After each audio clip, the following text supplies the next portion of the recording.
Hello BEd students.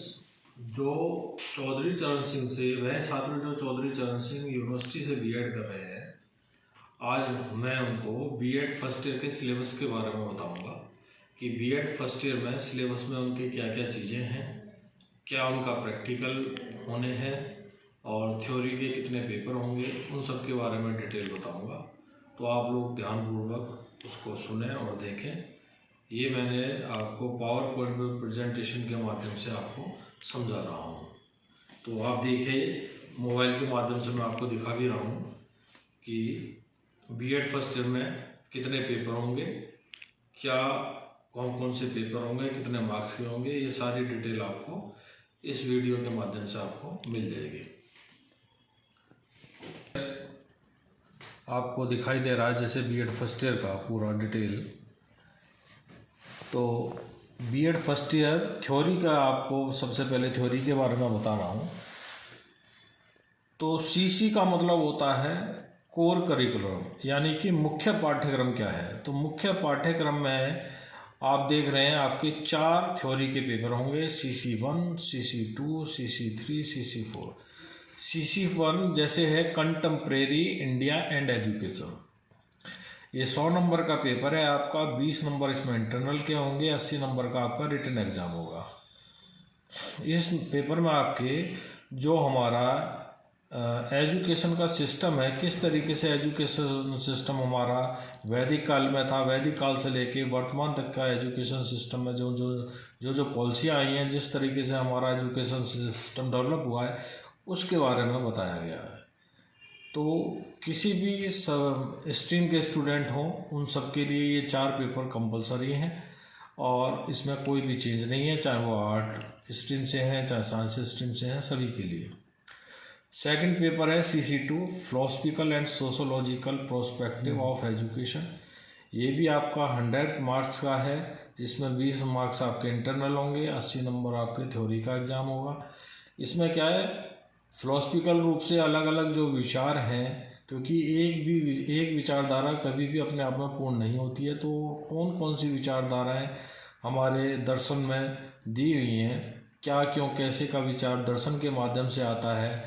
Sociological समाजीकरण में बच्चा किस तरीके से समाज में रहता है, क्या क्या चेंजेज होते हैं, कौन कौन सी चीज़ें उसको प्रभावित करती हैं, उन सब के बारे में बताया गया है।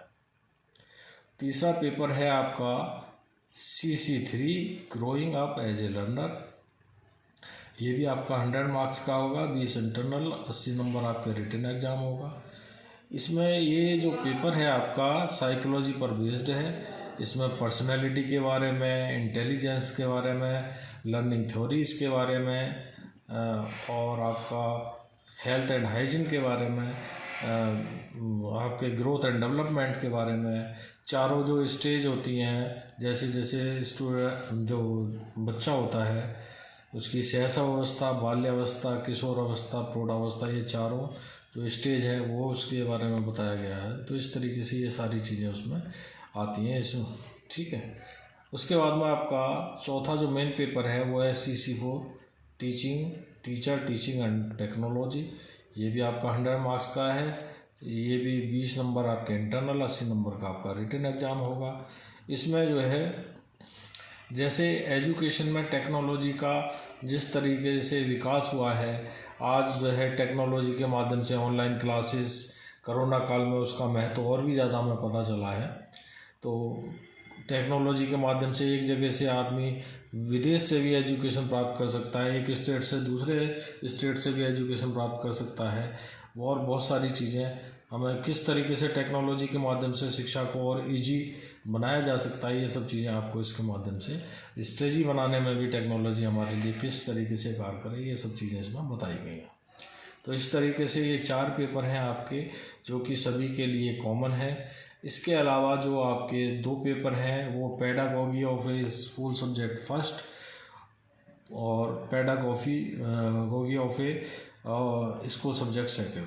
इन दोनों में क्या आएगा, ये भी 100 मार्क्स के होंगे आपके, 20 नंबर इंटरनल के, 80 नंबर का रिटन एग्ज़ाम। इस तरीके से जो टोटल थ्योरी मार्क्स हैं वो 600 नंबर के आपके 6 पेपर हैं, जिसमें 120 नंबर इंटरनल के होंगे, 480 नंबर आपके एक्सटर्नल के होंगे, इस तरीके से ये आपका पूरा सिलेबस है। इन दोनों सब्जेक्टों में अब आप पूछेंगे पेडागॉजी स्कूल सब्जेक्ट फर्स्ट और सेकंड क्या है, तो ये आपके ग्रेजुएशन बेस पर होते हैं। जैसे आपने बीए किया है, बीकॉम किया है, बीएससी किया है, तो उसमें जो भी आपके 2 सब्जेक्ट रहे होंगे उन्हीं 2 सब्जेक्ट के आधार पर ये सब्जेक्ट आपको मिलेंगे।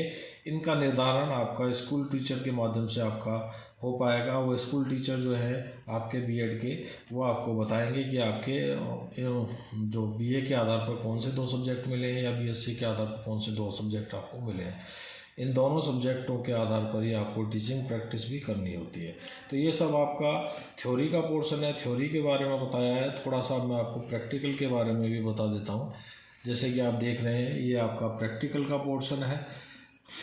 प्रैक्टिकल पोर्शन जैसे आप टोटल देख रहे हैं, ये नीचे टोटल 200 नंबर का प्रैक्टिकल होगा, जिसमें 40 नंबर आपके इंटरनल के और 160 नंबर एक्सटर्नल होगा। तो इसमें सबसे पहले हम देखते हैं स्कूल एक्टिविटी बेस्ड। इसमें क्या है, preparation to function as a teacher.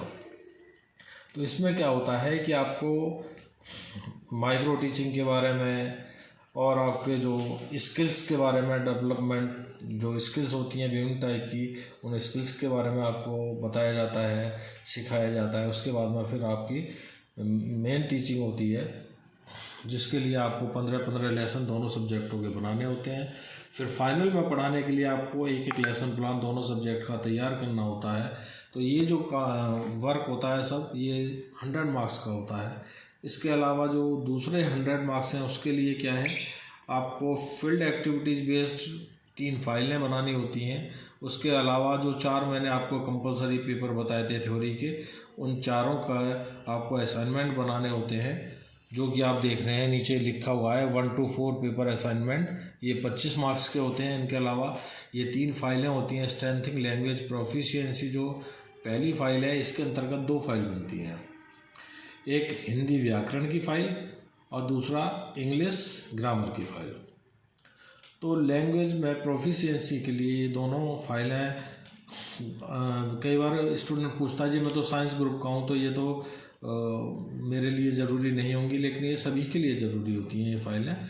तो हिंदी व्याकरण, आप हिंदी की 10th-12th की बुक है, उसमें से आप इसमें जो टॉपिक दिए हुए होंगे उसके हिसाब से आप बना सकते हैं। उसी तरीके से इंग्लिश की जो ग्रामर है उसके लिए भी 10th या 12th की कोई भी बुक लेके आप उसमें से इस फाइल को तैयार कर सकते हैं।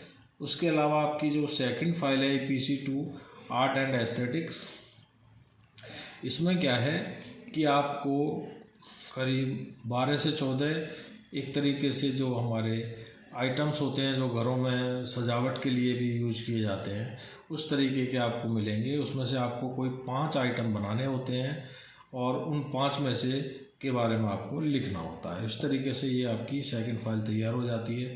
जैसे पेपर मैचिंग है ना, स्टिचिंग है, और कैंडल मेकिंग है, राखी मेकिंग है। इस तरीके से आपकी जो है 5 आइटम आपको तैयार करने होते हैं। तीसरी फाइल है आपकी reading and reflecting on text. इसमें क्या करना होता है कि आपको अपने सब्जेक्ट से रिलेटेड, उससे रिलेटेड जो टॉपिक्स अन्य बुकों में दिए हुए हैं, ऐसी आपको 10 फाइल्स को रीडिंग करना होता है और उनकी समरी आपको तैयार करनी होती है। उन समरी को तैयार करके आप इस फाइल को तैयार कर सकते हैं। तो ये तीनों फाइलें 25-25 नंबर की होती हैं, जिसमें 5-5 नंबर इंटरनल के होते हैं, बाकी 20-20 नंबर एक्सटर्नल के होते हैं। तो 3 फाइलें 75 मार्क्स की हो गई और 25 नंबर के आपके असाइनमेंट हो गए। तो कुल मिला के 100 मार्क्स ये हो गया, जिसमें आपका वाइवा होता है, वाइवा भी शामिल होता है।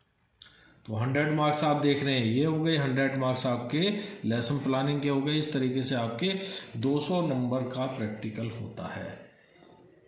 तो वाइवा भी होगा आपका और टीचिंग भी होगी इस प्रैक्टिकल के दौरान। ये आपका बीएड फर्स्ट ईयर का थ्योरी और प्रैक्टिकल का सिलेबस था, जिसके बारे में मैंने आपको बताया है।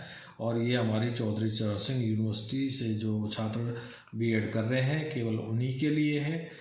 अदर यूनिवर्सिटीज़ में क्या क्या और डिफरेंसेस आपको देखने को मिल सकते हैं। तो आप इस सिलेबस को देखकर, उसको समझकर इसका लाभ ले सकते हैं। Thank you so much.